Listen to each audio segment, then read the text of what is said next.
Boa tarde, queridos. Estamos hoje para mais uma live do Museu de Arqueologia Bíblica aqui do NASP, Centro Universitário Adventista de São Paulo. É aqui que fica o Museu de Arqueologia Bíblica, junto da cidade de Engenheiro Coelho. Boa tarde, Carlos. É isso aí, gente. Vão entrando, comentando, compartilhando, curtindo, deixando suas perguntas. Hoje nós temos um tema diferente, nós vamos falar um pouquinho sobre a questão da contabilidade. Opa, quem é que gosta de números aí? Eu não gosto muito, sabe? Na escola eu tinha, sim, era uma aluna mediana na área das exatas, né? Sempre fui mais das humanas. Mas números a gente sempre precisa deles. Então, por isso, nós convidamos hoje, especialmente, um contador para nos ajudar a falar de números, que é o Ayrton Adelar. O Ayrton é mestre, né, na área de contabilidade, e vai nos ajudar hoje falando um pouquinho sobre a história da contabilidade.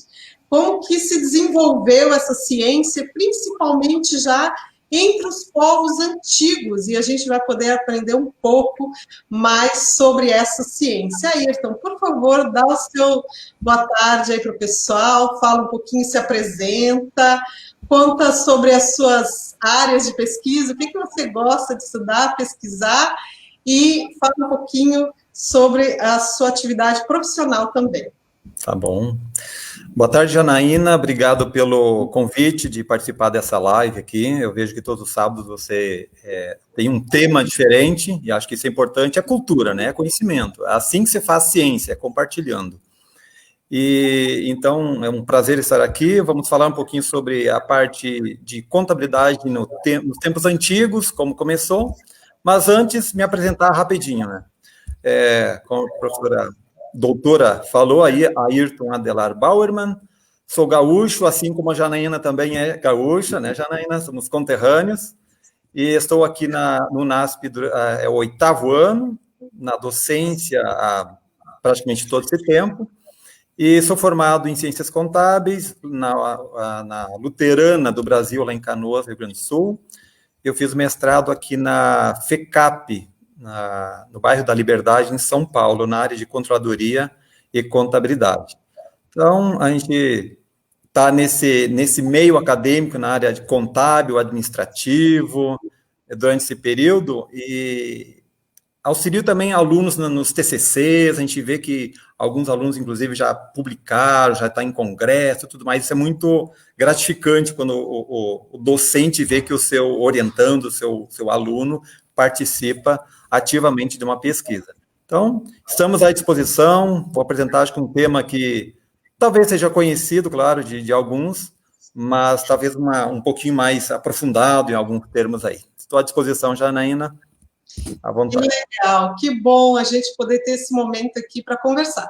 Eu gosto da área da museologia por isso, né? Porque a gente pode conversar com todas as áreas de conhecimento. Então, é muito especial hoje a gente poder ter um contador para conversar sobre esses aspectos, né? E sempre um olhar diferente e um olhar mais aprofundado. Então, por favor, deixe o seu boa tarde, seu comentário, digam de onde vocês estão assistindo, e nós ficamos muito contentes com a presença de vocês e com esse carinho que vocês têm com as nossas lives.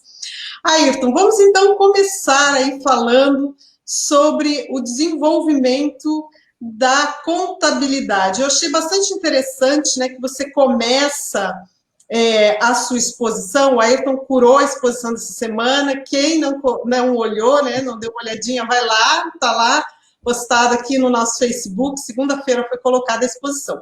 Você coloca de abertura da exposição um verso bíblico que está lá em Gênesis 1:10. Deus chamou ao solo firme terra. Então você começa colocando como um dos primeiros patrimônios aí que nós podemos dizer que a contabilidade lida a questão da terra. Fala para a gente um pouquinho sobre a questão do patrimônio, que eu acho que é o que é a área de interesse da contabilidade, me parece, né? Exatamente. Na verdade, patrimônio é o objeto de pesquisa da contabilidade, né? Não tem como falar em contabilidade, ciência contábil, sem falar em patrimônio. Eu preparei uns slides aqui um pouquinho diferentes, alguns semelhantes ao que nós temos já na exposição, e eu gostaria de compartilhar. Posso fazer isso, doutora? E aí vamos seguindo. Que legal, gente. Eu vou lá compartilhar, então, só um pouquinho. Deixa eu ver onde é que eu acho aqui. Boa tarde, gente. Enquanto o Ayrton está compartilhando aqui um material novo que ele preparou para a gente, vão deixando seus comentários, digam de onde vocês estão assistindo a nossa live, vão compartilhando. Tá conseguindo ver? Sim, vamos aqui, já está na tela. Então tá bom. Bom, a contabilidade na antiguidade, né? E aí, como você comentou, Janaína, a porção seca chamou Deus terra, o ativo imobilizado na contabilidade.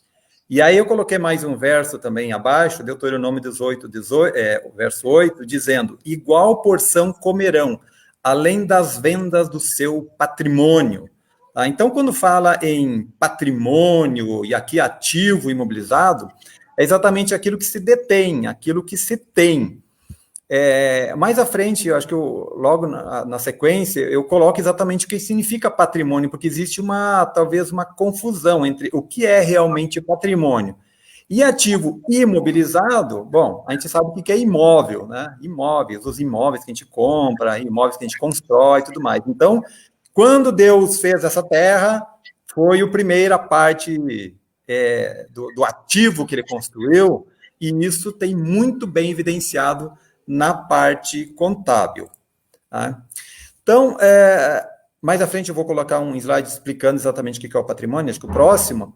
Então, desde o início, na verdade, desde o princípio, quando a gente sabe de história, da civilização, da criação, sempre aconteceram negociações. Tá? Negociação de trocas. Eu coloquei uma imagem aqui da troca de um coelho com um peixe, claro.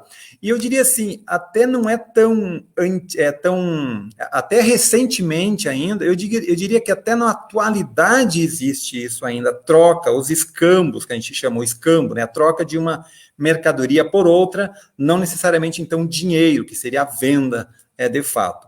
Então, esse comércio que havia, atos de comércio, seja troca, etc. e tal, exigiu, então, agora que tivesse um controle mais apurado, né, um controle desse patrimônio, ou seja, o que me pertence e o que pertence ao outro. E aí eu coloquei aqui, muito diferente daquilo que alguns pensam, patrimônio não é apenas o que você tem. Qual é o valor do seu patrimônio? Aí a pessoa soma, bom, eu tenho um imóvel ali, tenho um terreno lá, tenho meu carro, tá, mas não é só isso, né?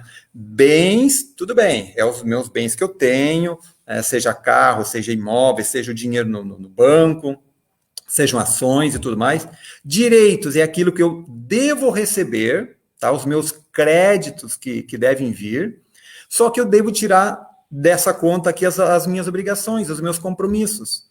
Ou seja, é o que eu tenho, somado aquilo que eu devo receber e aquilo que eu devo pagar. Isso realmente é patrimônio.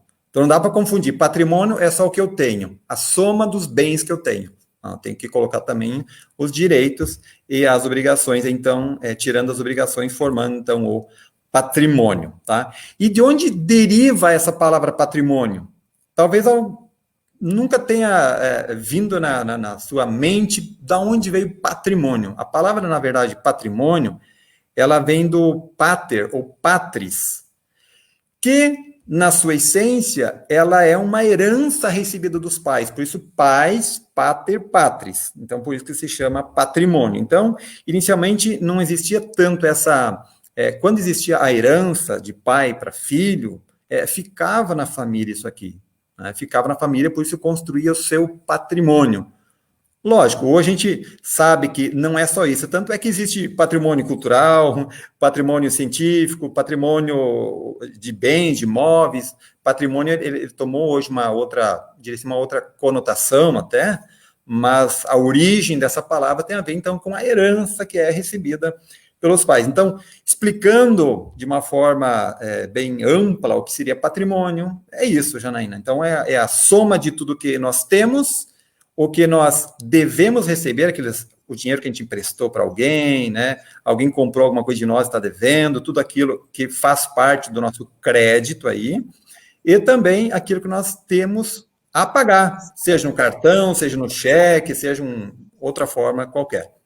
De forma sucinta ou complexa, é isso aí, o patrimônio. Certo, muito interessante a gente entender aí essa noção inicial, né, do que seria o patrimônio e perceber que essas noções, esses conceitos, eles já estavam presentes nas sociedades antigas. Como você bem colocou, eles começam a comercializar, vamos dizer assim, por meio das trocas. Eu tenho um determinado produto, você tem outro, né? Então, essas trocas para suprir aí as necessidades.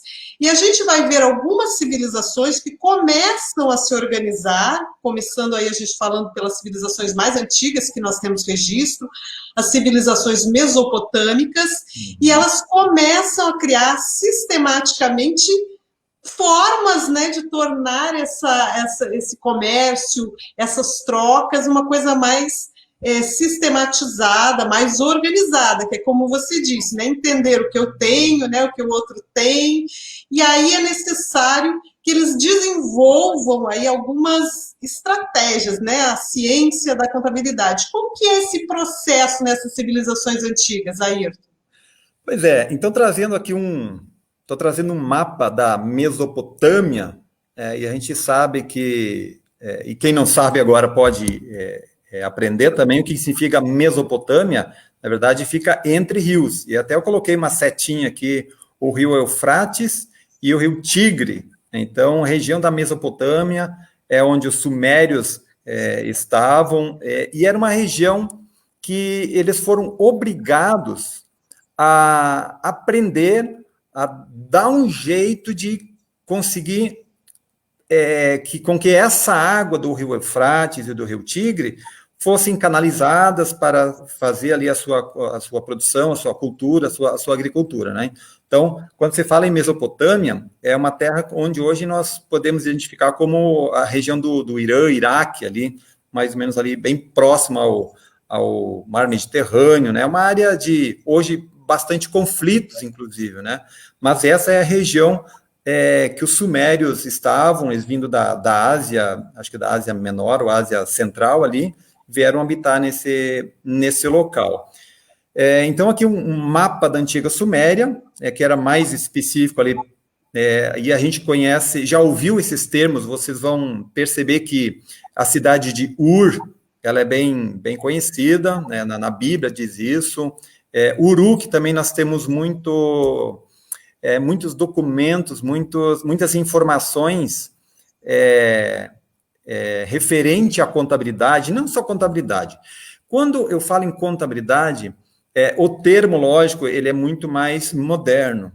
Se nós voltarmos como estamos lá nos tempos antigos, ele poderia ser talvez um administrador, pudesse ser o próprio imperador, pudesse ser o próprio rei que estivesse fazendo algo. Os escribas tinham uma função importantíssima ali na escrita da contabilidade. Tá? Então, essas cidades, talvez vocês já até tenham visto em algum outro local, além da Bíblia, como cidades onde começou a contabilidade de fato. E aí a pergunta, começou com alguém? Não é que alguém deu partida, bom, vamos começar agora a contabilidade. Não existe um teorema, não existe uma teoria da contabilidade que iniciou em uma pessoa. Né? Então, isso foi uma construção, isso foi uma necessidade, não só desse povo, mas de todos.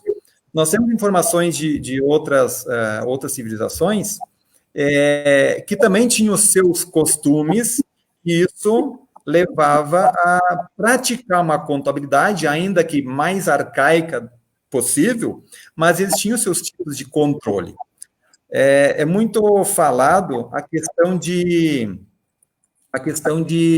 necessidade de contar os seus cordeiros, o seu gado e tudo mais. Então, eles faziam uma espécie de débito e crédito, que a gente chama, dizendo que quando uma ovelha passava do aprisco para ir no pasto e tudo mais, separava-se um graveto, uma pedrinha, e assim fazia com todos. Na volta, fazia o contrário, ou seja, existia ali uma conta de débito, uma conta de crédito, voltando, então, e conferir esses números, né? Então, trouxe aqui as riquezas de Uruk. Esse local aqui, a primeira imagem, é Uruk, tá? É um local descoberto pela arqueologia, um dos mais antigos aí. E aqui, vejam só, esses sumérios, eles faziam o quê? Apuravam custos, tá? Porque o custo é uma parte essencial da contabilidade. Quem não trabalha com custo na sua casa?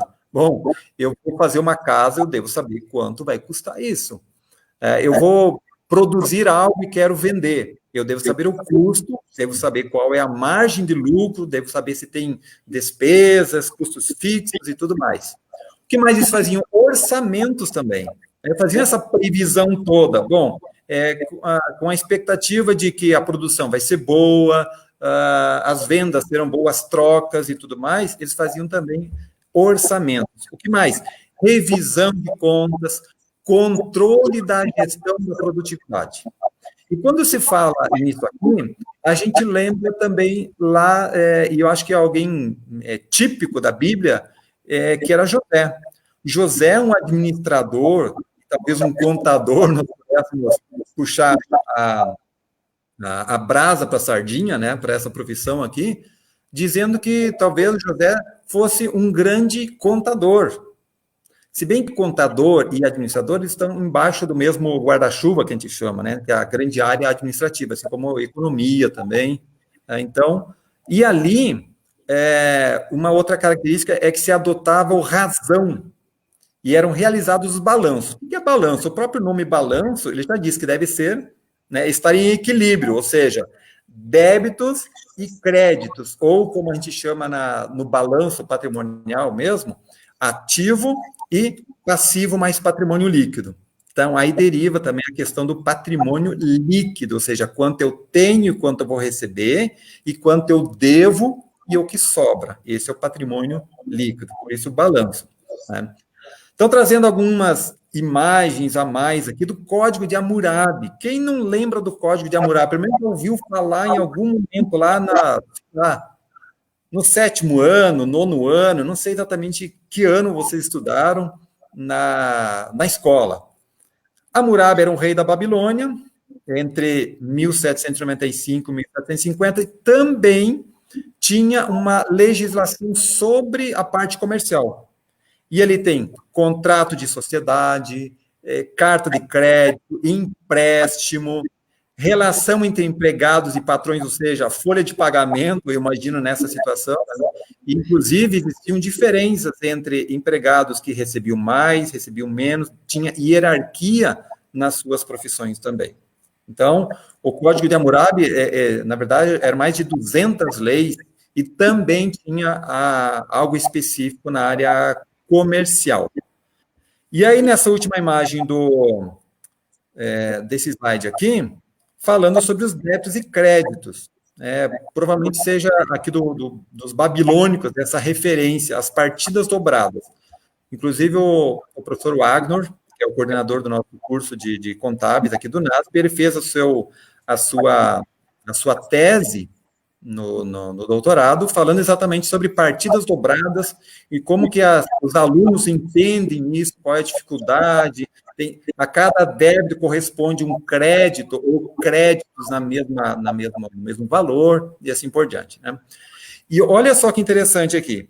Lá no reinado de Nabucodonosor II, ela por volta de 6, 5 antes de Cristo, o século, lá por 500 ou 400, tinha uma casa bancária e lá eles emprestavam dinheiro a juros, vendiam terrenos e vendiam escravos também. Então, esse negócio de dinheiro a juro ou empréstimos que a gente faz hoje diante de uma necessidade não é coisa da modernidade, é uma coisa muito antiga, né? Então, de uma forma, assim, com bastante informações de vários locais, a gente percebe que a contabilidade, ela já existia desde os primórdios da civilização, desde os primórdios da criação. Eu diria que talvez lá, já no Jardim do Éden, eles já pudessem estar contando alguma coisa, porque sabiam quantas maçãs comer num dia. Isso é conta, e a gente pode dizer que é uma contabilidade. Nossa, chama bastante atenção essas informações que você traz e que nos mostram o quanto essa ciência foi se desenvolvendo. Eu achei aqui um texto na Bíblia, inclusive, em 1 Crônicas, capítulo 2, o verso 55, que fala das famílias dos escribas que habitavam em Jabes, né, que eram os queneus.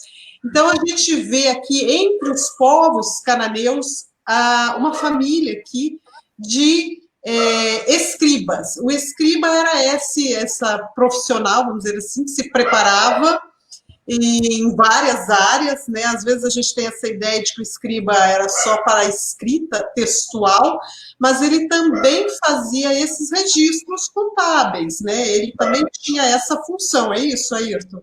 Exato, e uma informação importante é que essas escritas, como a gente vai ver, escritas cuneiformes, como esta aqui, por exemplo, eram tabletes de argila, geralmente, tá? Tabletes de argila, e eram feitas essas fissuras, esses rasgos aí, com uma espátula, geralmente de madeira ou de pedrinha. E quem fazia isso não era o povão, não era qualquer um que fazia e entendia isso aqui. Eram exatamente esses escribas que você falou, Janaína, esses que eram os mais doutos, esses eram os que mais tinham conhecimento de escrita. Por isso, eles eram os escribas responsáveis por toda essa a contabilização, podemos dizer, das suas entradas, das suas saídas, das suas previsões, dos seus orçamentos, tudo anotado nessas plaquinhas. Às vezes imagina, era de 2,5 centímetros, de 3,5 centímetros, tinha placas maiores, claro, mas muitas tinham um pequeno tamanho. Aqui não é o tamanho real, né? Isso aqui está dimensionado, superdimensionado. Então, trouxemos isso para o normal, aqui o tamanho normal, isso aqui seria umas 8, pelo menos 8 tabletezinhos, né? Então, exatamente isso aí, né? Os escribas eram muito importantes, eram pessoas que eram os mais estudados, né? Quem tinha acesso às escolas principais aí desse povo, da Babilônia, da Mesopotâmia, e eram responsáveis, então, pela escrita fiscal, pelo censo também, para escrever tudo que foi contado, tanto na parte do próprio sistema público, né, o que o reino tinha, e também aquilo que os particulares tinham, assim como os impostos que eles deviam. Então, desde muito cedo, imposto já faz-se presente na vida do ser humano, né? Nossa, estamos aprendendo tantas coisas diferentes aqui agora com o Ayrton, coisas muito interessantes. Pessoal, vamos lá, vamos comentar, compartilhar. Boa tarde, que legal que vocês estão aqui. O Carlos está dizendo que a escrita ela foi criada justamente para contabilizar ganhos. Exatamente isso aí, Carlos. É importante, né? Não perder a conta. Boa tarde, Sofia. Jussara está aqui com a gente. Boa tarde, Rodolfo. Muito bom que vocês estão aí nos acompanhando. Digam de onde vocês estão, o que vocês estão achando da nossa live. Façam suas perguntas, que a gente fica muito feliz. Sabe, Ayrton, eu fico pensando, né? Aí você está falando dos sumérios. Os sumérios, a gente tem registros de que eles são aqueles que criaram um sistema numérico, pelo menos que a gente tenha conhecimento. Os números, obviamente, são extremamente importantes, né, nas contas. Fala para a gente um pouquinho disso também. Pois como eu estava falando anteriormente, os números eles surgiram da necessidade, ou seja, anteriormente era feito como? Eles pegavam quantidades semelhantes de um cordeiro, ou uma vaca, um cavalo que eles tinham que contar. O que eles faziam? Simplesmente pegaram uma pedrinha e faziam o pareamento, uma cabeça de gado, um graveto ou qualquer outra coisa assim. Também começavam a anotar nas próprias paredes, né? Nas paredes a gente percebe isso, muitas descobertas arqueológicas de escritas nas paredes, seja externas ou internas, de traços também, traços, agora começando essa escrita, E além dos traços, também tinha a questão da cara do animal, ou seja, tinha que identificar qual é o tipo de animal para a quantidade. Não era simplesmente um levantamento geral. E aí que começa o tal do inventário. Inventário, na verdade, é a contagem física daquilo que existe. E para quem trabalha na contabilidade, ou em algum momento já trabalhou, ou em algum momento, no dia 31 de dezembro, muitas vezes passa em frente à loja e diz assim, fechado para balanço. Não sei se alguém já deve ter visto isso aí, não sei se é tão comum hoje, porque é muito mais rápido hoje o processo, né? Mas dizia assim, fechado para balanço. Na verdade, a loja estava fechada, por quê? Para contagem do seu estoque. Tinha que conferir o que tinha na contabilidade, nos livros de estoque, com realmente o que tinha no físico. Então, era feita essa comparação. Havendo diferença, ou seria uma perda, a menor, ou seria um ganho, ou seja, não saiu do estoque ali, ou saiu do estoque, mas continua na parte física, tem. Então, algo errado aconteceu. Então, na verdade, quando se fala em conta, em contabilidade, em números, a gente até confunde um pouco, dizendo assim, o que começou primeiro? É o número, é a escrita, é o quê? Eu acredito assim, que seja mais ou menos no mesmo período, tudo foi sendo relacionado com a necessidade. Então, inicialmente, troca entre mesmo número de quantidades, depois foram começando com os risquinhos, e com as suas identificações de cabeça de animal, ou sacos de cereais, que existia também muito nesse sentido aí, e depois começaram os símbolos. Né? Quando a gente olha o número 1, ele não tem nenhuma relação praticamente, a não ser o tracinho, claro, mas o 2, o que significa o 2? Claro, o 2 não é como era antigamente, ele foi sendo modificado, tanto é que existem registros de como era o 2 no início, né? Os números romanos trabalham muito com isso, 1, 2, 3, e assim por diante, né? Mas tem vários tipos de escrita, inclusive não só a escrita do alfabeto, como nós sabemos, mas também da escrita dos números. Então, surgiu por causa da necessidade, realmente, né? E hoje nós temos os nossos números aí, que utilizamos no dia a dia, não tem como não utilizar, né? Exatamente. E é bastante curioso, né, e interessante a gente perceber também que, principalmente nesses reinos, e depois a gente vai ver, inclusive, no reino de Israel, um controle muito grande dos estoques, né, principalmente dos mantimentos, dos cereais, isso tudo ia para... Eles entregavam para o rei, para o império, né, a sua porção, e ali havia aquele controle com um selo. Então, assim, havia uma preocupação muito grande, como você diz aí, fazer esses balanços, fazer essas contas aí, para que mantivesse a prosperidade ali dessas civilizações. Então, a gente vê que eles tinham grande interesse em desenvolver estratégias para que essa contabilidade aí funcionasse bem, né? Inclusive, havia a coleta de dados diários, havia algumas coletas que eram semanais, havia outras que eram mensais, e tinha também o fechamento do ano, ou seja, é como se fosse o fechamento do balanço hoje, que se faz anualmente, ou seja, vai acompanhando todo o processo de escrita contábil durante dia, semana, mês e chegando no ano. E qual o maior interesse ao final desse período de um ano? É exatamente o que nós trazemos, que é para ver quanto vai se recolher imposto, né, e uma grande preocupação, e antigamente até o contador, antigamente eu digo há poucos anos, alguns inclusive ainda têm essa visão de o que é contador. Eu preciso de um contador para que apure o imposto que eu devo para pagar, né? Então, mas lá no início, já no princípio, quando começou a parte de acompanhamento de o que se produzia, quanto deve se pagar, para realmente fazer a coleta de imposto anualmente, né? Que era feito isso para o reino, e aí cada reino tinha o seu percentual, tinha alguns que eram mais duros, e tinha outros que eram mais sensíveis, talvez, né, à situação de cada um. Exatamente, a gente percebe cargas tributárias que eram bem elevadas entre os povos antigos, né?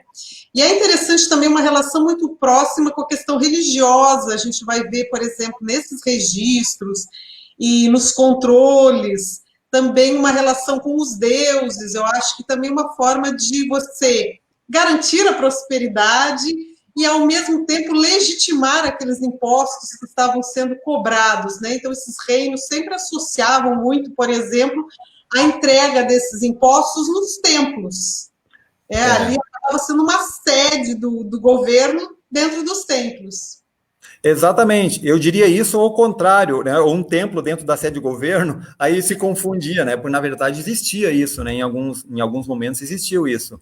E aqui nós estamos, vocês estão olhando uma imagem, claro que ela também está dimensionada e perdeu um pouquinho da qualidade, mas isso aqui é um recibo, olha só, um recibo de compra de uma vaca para oferta no templo. Então, e quando a gente se reporta à Bíblia, nós vemos exatamente que esses registros aconteciam. E eu trouxe aqui Deuteronômio 12:6. E ali trareis os vossos holocaustos, e os vossos sacrifícios, e os vossos dízimos, e a oferta alçada da vossa mão, e os vossos votos, e as vossas ofertas voluntárias, e os primogênitos das vossas vacas e das vossas ovelhas. Até coloquei em destaque vermelho, porque é exatamente o que está nos outros dois textos ali. Então, os animais ali que geralmente compunham essa sociedade eram o quê? Porcos, ovelhas, cabras, gado, cavalo também tinha para o transporte, né? E geralmente era para tração animal ali. Então, tudo já estava sendo registrado. E o interessante é que muitas vezes esta pedrinha não era apenas uma pedrinha com a mesma escrita. Por quê? É como hoje, nós precisamos, às vezes, 2 vias ou 3 vias de um documento. Hoje a gente pode fazer o quê? Vai no cartório, autentica, tira uma cópia na impressora, escaneia. Não tinha isso. Então, o que era? Era fazer pedrinhas iguais, essas tábuas, que a gente chama, né, de 3,5, 4,5, um pouquinho maior, dependendo do texto. Às vezes faziam 3 cópias, porque uma era para quem vendeu, uma para quem comprou, e às vezes uma ficava em um determinado departamento que era responsável pela apuração dos impostos. Então, vejam, era algo muito mais complexo do que nós temos hoje para fazer, para executar essa parte contábil. Mas, para tudo já estava existindo um controle. Recibo aqui de uma compra de uma vaca. Muito interessante de percebermos isso, né? E o templo aí como um lugar, né, nas diferentes culturas, onde eles faziam as entregas, né, desses depósitos e desses recibos, dessas ofertas, vamos dizer assim, desses impostos. Então, a gente sabe nas estruturas do Egito, os grandes templos ali servindo como uma sede do governo egípcio, onde as pessoas ali entregavam. E como você mesmo citou o caso de José, né, um administrador ali, onde ele fazia essa contabilidade de tudo isso. Então, a gente percebe que havia uma organização e a escrita e os números, eles surgem justamente dessa necessidade de garantir que esses dados aí fossem mais precisos. Exatamente, exatamente. Não tinha como evoluir, não tinha como controlar o seu patrimônio sem escrita. Como que era feito, talvez, nos primeiros momentos, quando não tinha toda essa complexidade, talvez, de patrimônio? Gravava tudo na cabeça. Claro, antigamente, que cabeça eles tinham, né? Que mente que tinham para conseguir manter isso tudo na memória. Hoje, para alguém saber quanto tem em casa o seu patrimônio, acho que é muito difícil fazer a avaliação, fazer quando que eu comprei, por quanto que eu comprei, quando que eu vendi, por quanto eu vendi, qual é o meu patrimônio líquido hoje. Eles tinham isso inicialmente, tudo isso na sua própria mente, mas conforme foi falado, o avançando, mais negócios eram sendo feitos, a população foi crescendo, logicamente, de uma forma espantosa até, então foi realmente a necessidade que trouxe. é a mesma coisa que nós falarmos hoje. A necessidade, ela vai nos criando outras, não oportunidades, mas outras ferramentas. Imagine hoje sem a informática, o que seria? Bom, nós não estaríamos aqui para começar. O que seria de nós sem o Zoom, a plataforma que a gente utiliza aqui no NASP e tantos outros para fazer o compartilhamento das aulas e tudo mais. Então, cada vez a gente percebe que outras necessidades vêm. E é exatamente isso desde o princípio, né? Desde o princípio. Na verdade, a primeira necessidade que houve foi a necessidade da salvação, né? A necessidade de um sacrifício de alguém por uma desobediência a uma lei de Deus. Então, se a gente percebe que a lei, e a gente pode trazer isso para a própria contabilidade, existem normas, existem regras que devem ser obedecidas. Se não forem obedecidas, logicamente, há uma punição. Trazendo isso, então, agora para o exemplo de Cristo e todo o seu plano, bom, o ser humano quebrou essa regra, desobedeceu e foi punido. Logicamente que Deus assumiu o lugar, né? Exatamente. E aí a gente pode fazer essa relação, justamente agora você vai mostrar, né, com os selos. Os selos, eles ocupam também outra função muito importante. Então, assim como a gente tem aí os pequenos registros aí dessas compras, que poderíamos comparar com as notas fiscais de hoje em dia, nós temos os selos que também autenticavam aí essas transações comerciais. Fala para a gente um pouquinho desses selos. Inclusive, há poucos dias aqui em casa, a gente está tendo um grupo de estudo falando sobre o Apocalipse para juvenis, né? No máximo tem 15 anos, começa dos 11 aos 15, ou dos 10 aos 15. Que legal. E em determinado momento foi falado dos 7 selos e tudo mais, né? E aí eu mostrei um exemplo, claro, de uma forma muito aquém do que era, mas eu peguei uma peguei uma vela, derreti e coloquei quente num papel, uma carta, selei ali e coloquei um carimbo em cima. Aí ficou aquela marca, ou seja, se alguém quebrasse aquele selo, violasse aquilo, poderia ser punido até com a morte. Os que mandavam as mensagens, os mensageiros tinham essa responsabilidade, né? E aqui a gente percebe, então, que os selos eram muito importantes. Eles tinham, na verdade, existia 2 tipos, que era eu diria, o alto relevo e o baixo relevo, ou seja, que ficava o selo mais alto, né, do que a outra parte, e aqueles que ficavam mais cavado, mais fundo. Eles eram geralmente nesse formato cilíndrico aí, eles eram feitos geralmente de pedras, e eles serviam para quê? Para exatamente dar uma certidão de que quem estava selando era ou o proprietário, né, ou algum registro de recebimento.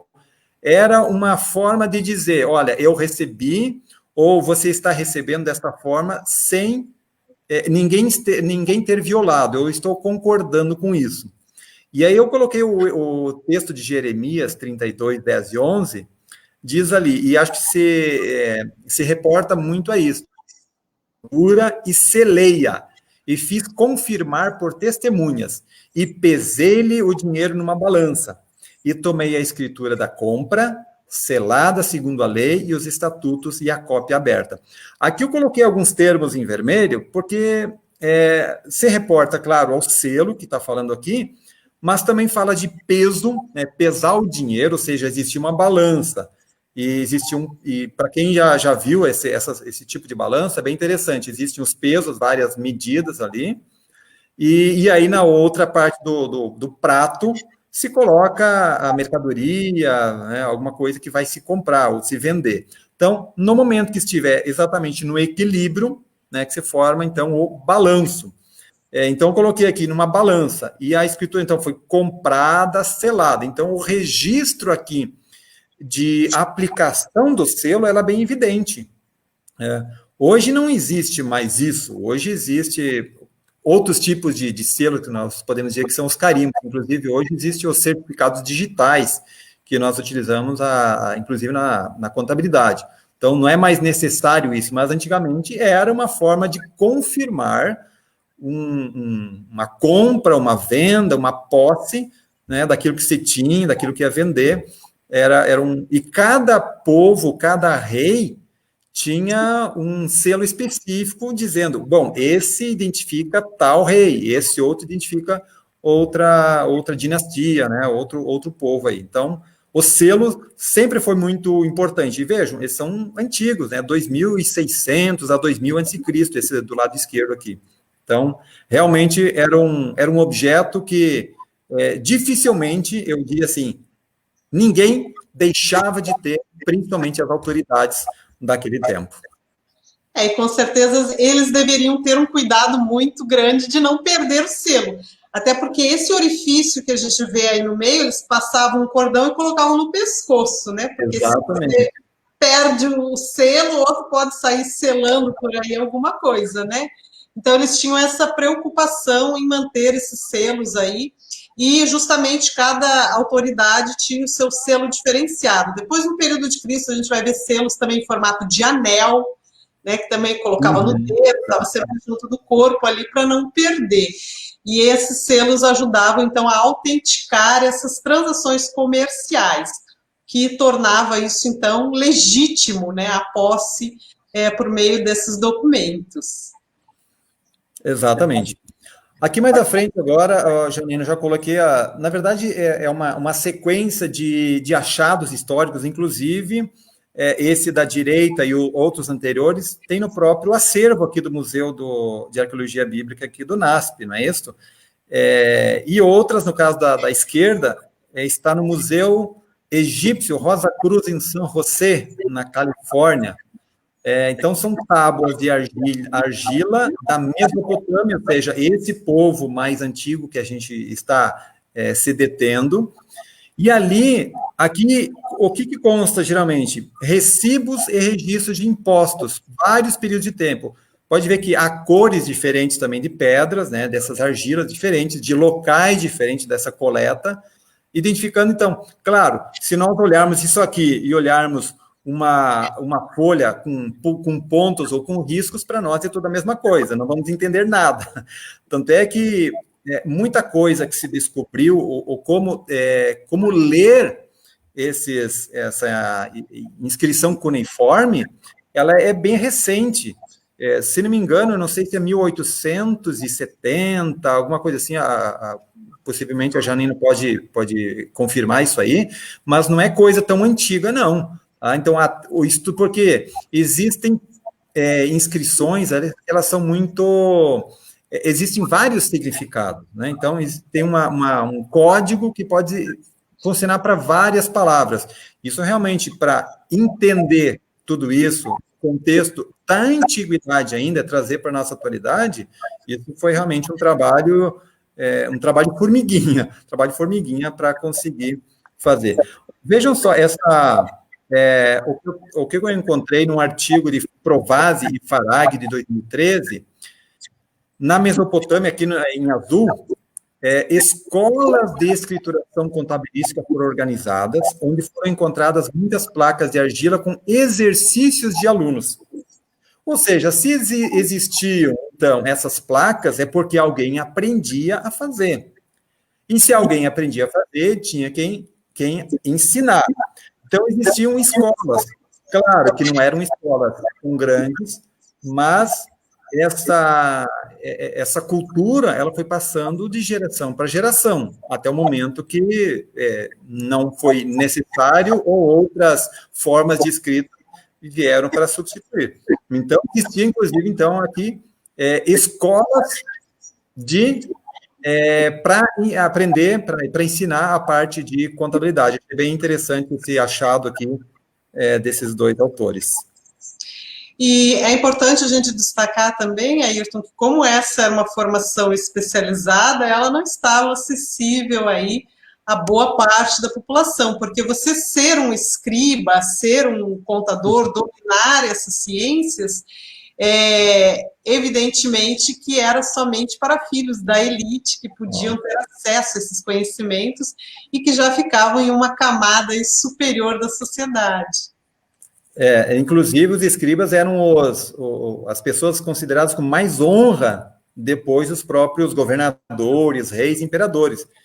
Como a Janina falou, quem tinha dinheiro Assim como hoje, em algumas circunstâncias, quem tem dinheiro consegue avançar e ter sucesso em alguns empreendimentos.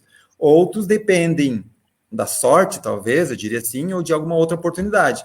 Mas os escribas realmente eram uma camada social, a elite, e como a gente fala hoje, o top das galáxias, né? É como se fosse os principais, eu diria talvez como se fossem os ministros hoje, ministro de governo. Né? Nós temos o presidente, depois os ministros. Eram considerados assim neste nível, né? Neste naipe aí da importância, porque saber isso aí não era algo fácil, exigia tempo, exigia recurso financeiro também para aprender. Muito legal, muito legal. Então, podemos pensar que você nasceu na época errada, Ayrton. Eu acho que não, acho que nasci no momento certo, acho que cada um nasceu no momento certo. Eu fico imaginando, às vezes, como eu me comportaria no tempo antigo. A gente não consegue fazer isso. A gente não consegue voltar ao tempo e dizer, olha, eu seria assim, eu não ia conseguir me manter, eu não ia conseguir suportar tal coisa, porque a gente tem hoje as outras facilidades. E aqui exatamente está falando do escriba, né? E quem dominava nessa imagem aqui. Então não tem como. Acho que cada um nasce no seu tempo, né? A Janaína nasceu no seu tempo, eu também. Aqueles que nasceram na época de 50, 40, as dificuldades eram imensas. Quem está nascendo hoje na geração Z, né? Então vai enfrentar outros problemas, vai ter outras coisas vantajosas. Então cada um no seu tempo aí. Exatamente. Bom, o que nós temos mais aqui? Eu trouxe uma imagem de uma cervejaria, um modelo de cervejaria de madeira. Vejam bem nessa imagem maior à direita. E nós temos bem à direita alguém que está com uma espécie de um livro. Claro que não era livro, mas tinha algo para fazer as suas anotações. Exatamente esse era o escriba, ou seja, ele acompanhava alguns processos de produção, tinha alguém que contava e alguém que fazia, então, a transcrição, isso, ou fazia o registro da parte de quantidades e valores e tudo mais. Nessa pedrinha da esquerda, a gente fala pedrinha, né? Mas nem sempre é pedrinha. Às vezes é uma questão de argila, não significa pedra. Pedra, na verdade, é algo muito sui generis, assim, né? Nós poderíamos trazer, então, uma rocha. Rocha identifica realmente que tipo de material que foi composto, foi criado, né? Então, nós temos aqui traduzindo o que está aqui. Eu acho que vocês, se lerem bem certinho, vocês vão conseguir traduzir também, imagina, né? Claro que não. Então, no texto diz ali, 1 carneiro é prata, 5 silas de cerveja, e silas geralmente eram em torno de um litro, mais ou menos um valor de 1 litro. Então, ele tem o quê? 40 silas de farinha de ervilha, é prata, 2 silas de óleo, é prata, 1/6 de um shekel.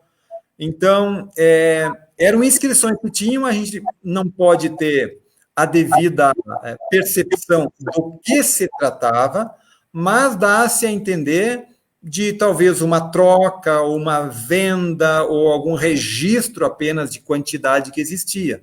Tá? Porque ali está falando em quantidade seja de cereais, de outras coisas, e também fala, e muitas vezes, prata. Porque a prata era uma moeda de referência para troca. Tá? E, às vezes, não existia a própria moeda, a própria prata. Existiam outras mercadorias que existia a equivalência. Bom, uma medida de prata equivalia ao quê? Digamos, uma ovelha. Meia medida de prata equivalia ao quê? Talvez a, 5 galinhas, digamos assim. Então, eles faziam essa equivalência também entre produtos e a moeda, que era bastante utilizada, neste caso, a prata. A prata servia como um indicador aí para que você pudesse, então, fazer essas transações comerciais entre os cereais, os alimentos que eram mais corriqueiros e que estavam na mão das pessoas. Exatamente.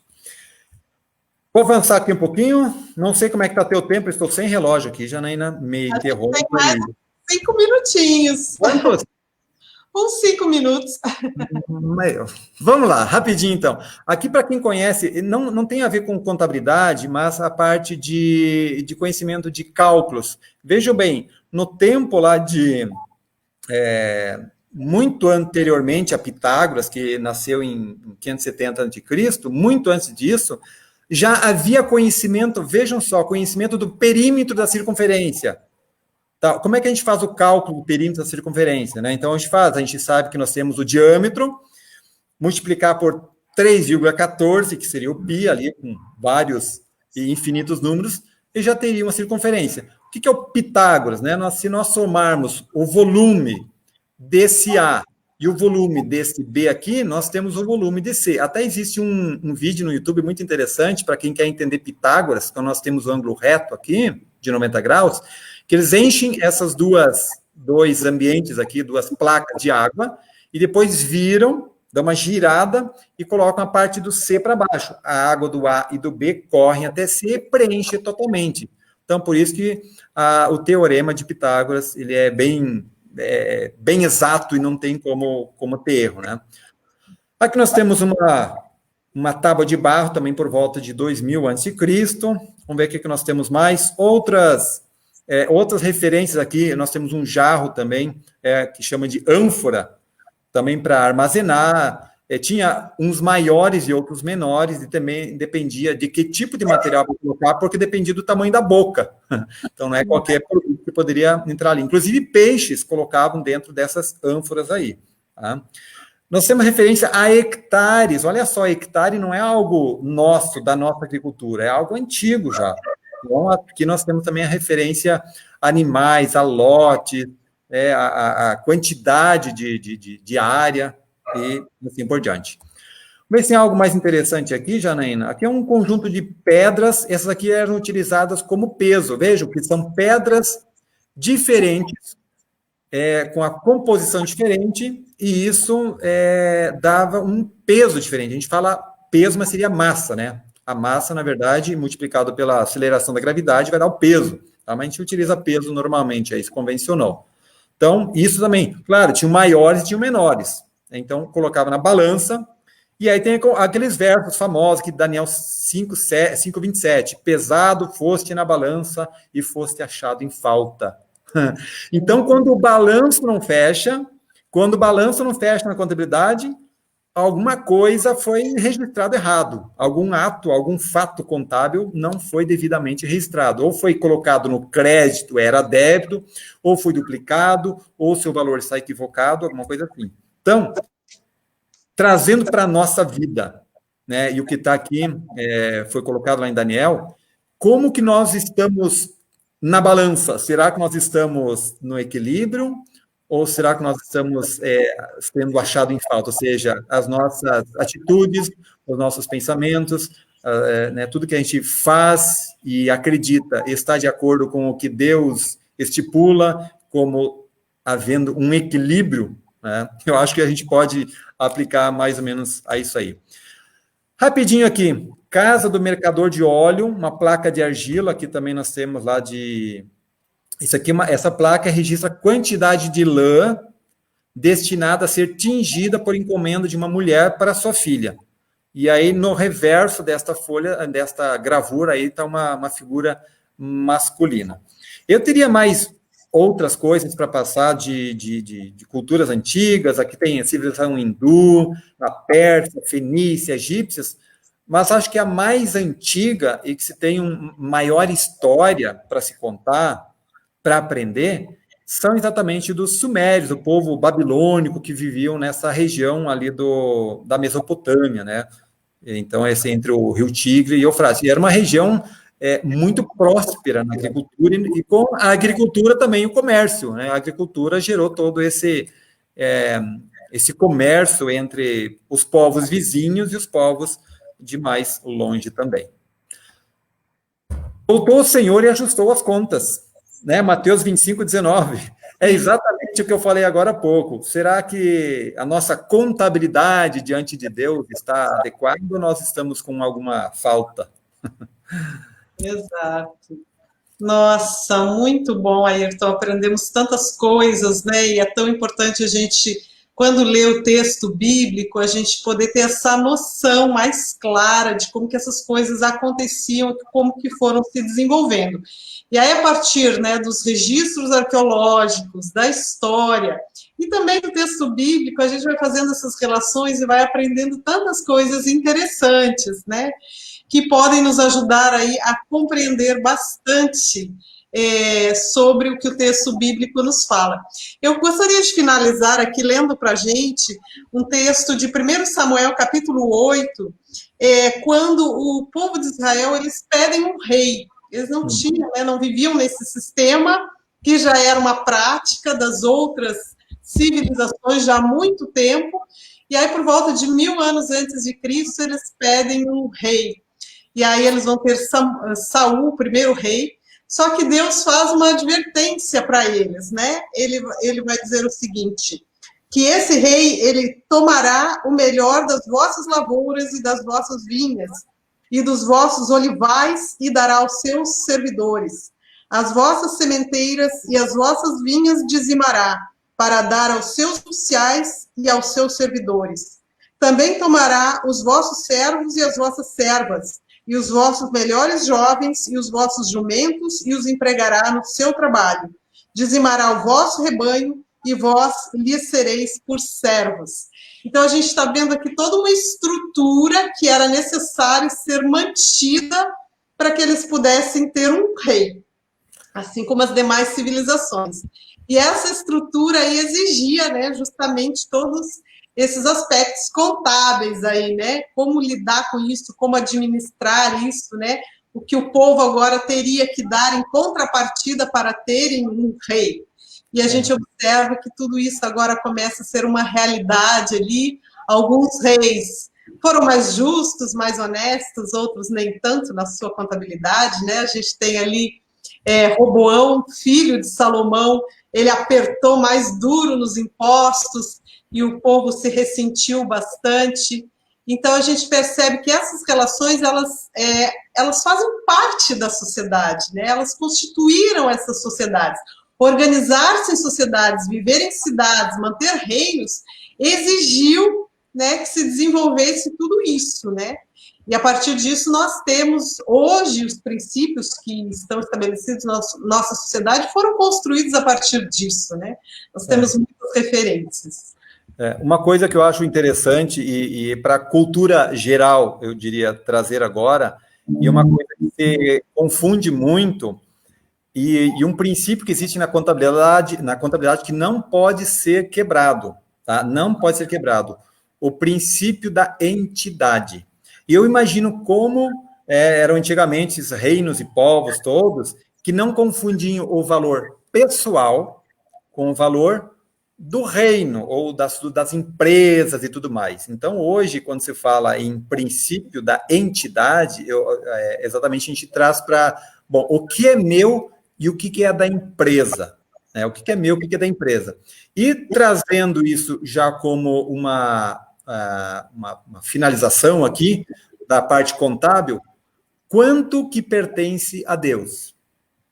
Essa contabilidade que eu faço com tudo aquilo que recebo, porque eu sou um mordomo de Deus, eu sou um contador, eu diria, eu posso ser alguém que faz a contabilidade e depois extraio aquilo que me sobra, tá? Mas disso, quanto eu devolvo para quem é o detentor de tudo, quem é o Criador, quem é o Redentor, quem é o Salvador. Ele, na verdade, é o dono do ouro e da prata de tudo, nós somos apenas contadores, nós somos apenas contadores.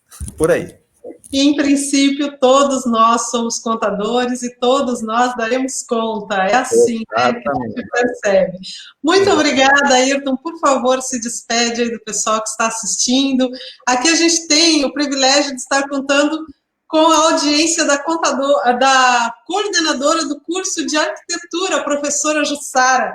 E ela diz que ainda bem que você nasceu nesse tempo, professor Ayrton. Certamente porque pode ser um professor do curso de arquitetura, né? Deve ser essa a motivação da nossa coordenadora, né? Contar com os seus serviços aí, auxiliando os nossos alunos. Por favor, se despeça do nosso grupo. Ainda que na turma de arquitetura, claro, não faço a parte contábil, né? Mas eu tento dar o meu melhor ali nos alunos, né? E foi um privilégio, doutora Janaína, colega Janaína, em poder partilhar, e eu tenho certeza que a contabilidade ela é muito mais ampla do que a gente imagina. Se a gente fosse contar a história, por isso que eu perguntei meu tempo, né? Porque se fosse contar toda a história, a gente ficaria horas ou dias e anos contando, né? Porque tem muitos achados. Mas a gente conseguiu ter uma palhinha daquilo que você tem conhecimento, né? Dos seus achados e tudo mais, uma relação também com a parte bíblica, que você mencionou muito bem, alguns versos eu trouxe. E finalizo, então, agradecendo a atenção de todos e aqueles que vão ver posteriormente, né, que façam um bom uso dessas palavras que aqui foram ditas, foram trazidas, sirva para o seu crescimento na área acadêmica, na área bíblica, também religiosa e tudo mais. E minha gratidão aí, Janaína. Muito obrigada, Ayrton, muito obrigada a vocês que assistiram aqui com a gente, que vão assistir depois. É muito gostoso a gente aprender juntos, de uma maneira descontraída, cada um trazendo aí a sua contribuição, cada um contribuindo com aquilo que conhece, e a gente vai aprendendo cada vez mais juntos. Essa é a ideia de um museu, compartilhar, né? Compartilhar ideias, compartilhar conhecimentos, e é por isso que nós estamos aqui, somos uma universidade com essa ideia, né? Todos aprendendo juntos. Muito gostoso, muito obrigada porque vocês estiveram aí com a gente. Vocês já sabem, né? Toda segunda, uma nova exposição, todo sábado, uma live para nós estarmos juntinhos. Então, forte beijo aí, um abraço para todos e até a semana que vem. Tchau, gente. Obrigado.